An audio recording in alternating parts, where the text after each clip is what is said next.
PUE has been a great measure of efficiency for facilities because it has driven a lot of self-improvement, and it has also forced people to focus on something which is only waste.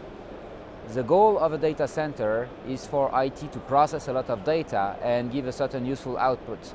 The waste which is generated in form of heat waste and in forms of all of the losses in power protection, distribution and so on is nothing but waste. It doesn't contribute in any form or fashion to the added value which the data center is producing.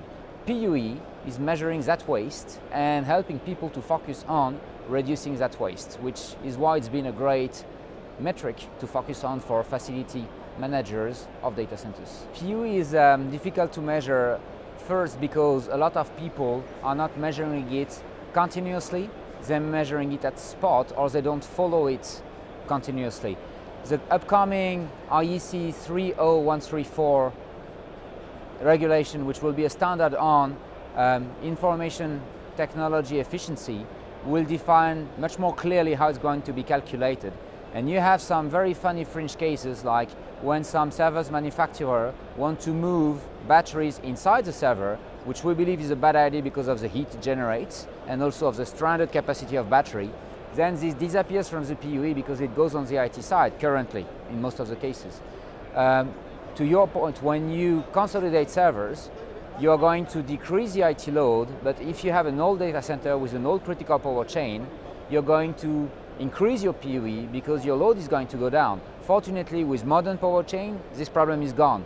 But there are a lot of questions as to how to measure PUE and what is in, what is not in. IEC 30134 should really help clarify all of this. The equipment that you install today, from which you build critical power chain or cooling, also chains, bear very little resemblance with the same equipment 15 years ago.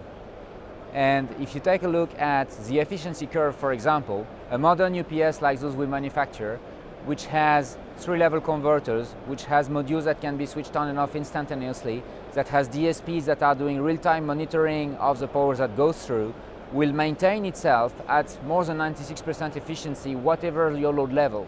When I say whatever, it means from 13-14% you can reach 96%. So the waste has been considerably reduced by introducing a number of technologies that were barely on the drawing board or not existing at all 15 years ago.